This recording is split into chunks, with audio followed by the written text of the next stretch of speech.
अब ना करूंगा चोरी। पर भैया बा के बदले मोकू कहा देगी, तू जो केगो सो दूंगी। मैं चोरी करनो आज से ही छोड़ दूंगा, पर बा के काजे तो को मेरो ब्याह करानो पड़ेगो। आहा, ब्याह की बात सुन करके तो यशोदा मैया बड़ी खुश है गई। अरे लाला तो पे मोह धोवो आवे ना, तू को खवावो पिवावो भी मैं करूं और ब्याह करेगो। मैया अब उम्र है गई, अब का बुढ़ापे में ब्याह करेगी मेरो? 3.5 बरस को है गयो मैं, अब मेरो ब्याह कर दे तू। तू बता तेने ब्याह कर लियो? भगवान बोले हमारे ब्याह की मत पूछो, जैसे आपका ब्याह बताने लायक नहीं ऐसे हमारे ब्याह भी बताने लायक नहीं। बोले नहीं नहीं लाला बता ब्याह भयो कि नहीं? भगवान बोले हो गया। अच्छा भाभी कहाँ है? चलो मिलवाएं भाभी से। बोले यहीं बुलाते? बोले नहीं बड़ी जगह चाहिए भाभी से मिलने के लिए। बोले क्यों? बोले अब चलो पता चल जाएगी। विशाल एक सभागृह था, सुधर्मा सभा, और उसमें महाराज असंख्य जहां तक देखो भगवान की पत्नियां खड़ी हैं। सुदामा जी बोले द्वारिका की सब माताएं बहनें दर्शन करने आ गई महात्मा का। सुदामा जी बैठ गए, भगवान ने इशारा किया आओ एक एक करके सब प्रणाम करो। मैं रुक्मणी प्रणाम, देवी चरसो भाग्यवती रहो। मैं जामवती प्रणाम, देवी चरसो भाग्यवती रहो। मैं सत्यभामा प्रणाम, देवी चरसो भाग्य। मैं कालिंदी प्रणाम, देवी चरसो भाग्यवती रहो। मैं भद्रा, मैं लक्ष्मणा, सब प्रणाम करती हुई 500 पत्नियां प्रणाम कर गई भगवान की। जब 1000 पत्नियां प्रणाम कर गई, ठाकुर जी खड़े खड़े देख रहे थे। सुदामा जी बोले लाला यहाँ पे आइयो, कितनी और हैं अभी? भगवान बोले 16,108। अच्छा लाला ये सब अपनी है? भगवान बोले हाँ सब अपनी। वाह लाला तेने इतने सारे ब्याह किए, 16,108। अरे भैया हमें एक में ही बुला ले तो हम भी आ जाते मालपुआ खावे। हमने एक किया वहां में नहीं बुलाया, तू नाराज है क्यों? तेने इतने सारे के एक में ही बुला ले।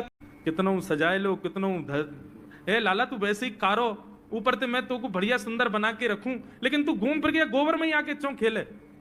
मोकू तो लगे तू पूर्व जन्म को सूकर दिखे। ठाकुर जी मंद मंद मुस्कुरा रहे। हाँ भैया जे बड़ा भगवान को अवतार भयो ना, जाने पृथ्वी की रक्षा करी हिरण्याक्ष से। भैया बोली हाँ वो मैं ही तो हतो, मैं जय जय हूं मैया, वो बड़ा भगवान ही जय जय, वही जय जय तेरे यहाँ लाला बन के आयो है। यशोदा मैया की बातन ने मत बनाए कर, नेक नेक बड़ो है क्यों बोल वो सीखो, ऐसी बात बनावे जय जय बोले अपने आप नहावे धोवे है ना, मुंह पहुंचे ना, मैं जय जय हूं। ऐसी मधुर लीला ठाकुर जी कर रहे हैं। तुम्हारो नाम कहा है? मैंने कभी ब्रज में तो देखो ना। किशोरी जी बोली हम ब्रज में आके करेंगे भी कहा, हमारे बाबा ने इतना बड़ो भवन बना रखो, हम तो वहीं खेलें। वो तो आज हम खेलते खेलते आ गए और ब्रज में आवे में तो हमें डर लगे, यहाँ तो एक चोर रहे। हमारी मैया बाबा बता में उस सबन की चोरी कर ले, हमारे हम डर के मारे आमे ही ना है। ठाकुर जी बोले मैंने कहा चुरा लियो तुम्हारो। किशोरी जी बोली मोको लगे तुम ही वो चोर हो। ठाकुर जी बोले तो मैंने कछु चुराया तुम्हारो? न चुराया तो कछु ना है, तो फिर आप ऐसा क्यों सोच रही हो कि मैं चोर हूं? और बल्कि एक बात कहूं, मेरी और तुम्हारी जोड़ी तो जच हो रही है। देखो तुम गोरी गोरी, मैं सांवरो सो, बढ़िया लगेंगे संग में रहेंगे, तो चलो खेल में चलो हमारे संग। भोरी सी राधिका रानी को उनने अपनी बातन में फंसाए लियो और पहले ही मिलन में किशोरी जी को हाथ पकड़ करके अपने संग खिलावे ले गए। ठाकुर रानी जी की जेठानी आई, बूढ़ी बड़ी जेठानी। अब जैसी जेठानी आई तो नंदरानी बोली अरे कन्हैया ओ लाला यहाँ पे आ, देख तेरी बड़ी अम्मा आई है, जल्दी प्रणाम कर।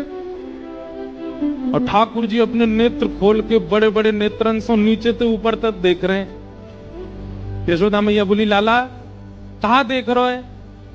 ठाकुर जी बोले मैया तू यूं कह रही बड़ी मैया आई है, बड़ी अम्मा आई है, मैं यूं सोच रहा हूँ कहाँ से बड़ी है, या को मुंह भी छोटा सा, या के हाथों छोटे से, या के पामों छोटे, या को पेटों छोटा सा, जे बड़ी कहाँ से है? लाला ऐसी बात ना करो, करे बड़ी अम्मा आई है प्रणाम कर।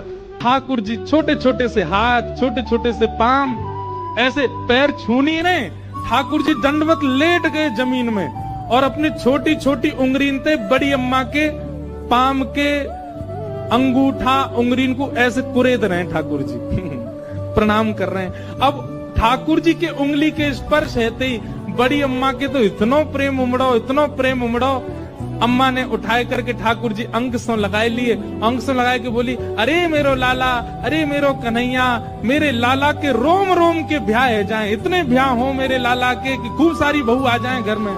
भवन के पीछे बगीचा में ठाकुर जी अपने सब ग्वाल बालन के संग खेल रहे। ए लाला ओ कन्हैया यहाँ पे आ। ठाकुर जी ने जैसी देखी यशोदा मैया बुला रही है, लेकिन यशोदा मैया के संग जे कौन खड़े हैं?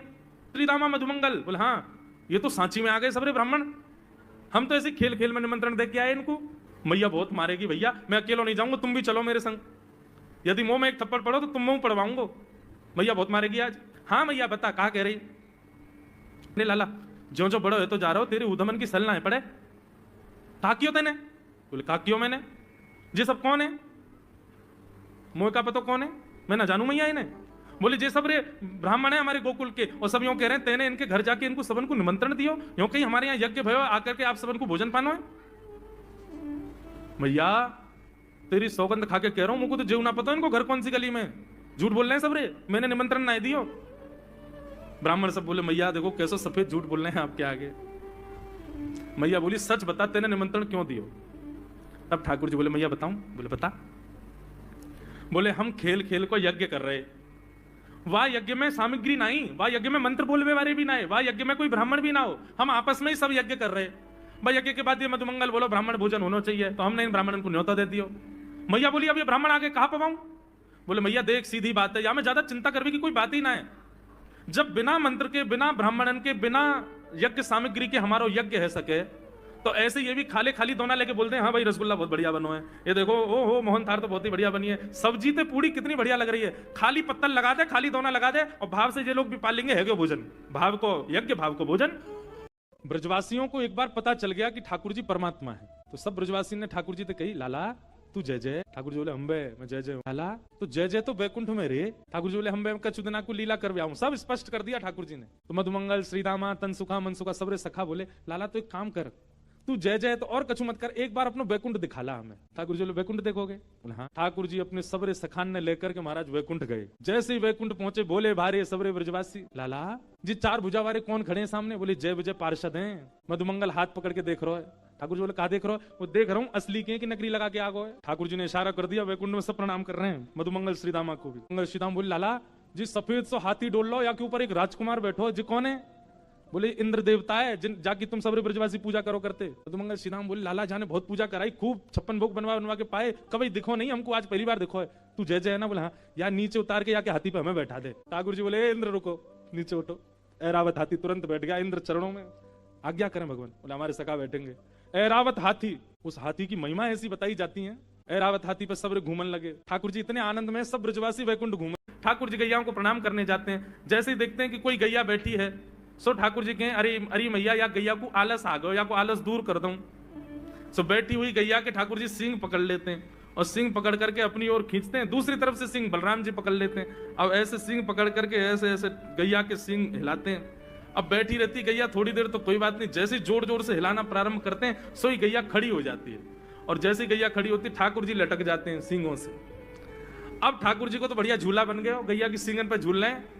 थोड़ी देर तो गैया इधर से उधर ठाकुर जी को झुलाती रहती है, लेकिन थोड़ी देर बाद जैसे ही ठाकुर जी की पकड़ कमजोर होती है, गैया को पता चल जाए कि अब लाला गिरवे वार है, तो गैया भी इतनी चतुर कि वो गोबर में ही जाके खड़ी हो गए। ठाकुर जी कहे आगे कुछ चल, मैं गोबर में जाऊंगा। गैया कि ना अब तो मैं यहीं खड़ी रहूंगी, तुम गोबर में ही गिरो। और सोई ठाकुर जी को हाथ छूट जाए, मैया मैया बचाइयो, देख जे गैया मुंह को गोबर में फेंक रही है। अब मैया जब तक बचावे आवे तब तक तो लाल जी के हाथ छूट जाएं और ठाकुर जी गले गले तक गोबर के ढेर में जाके गिर जाएं।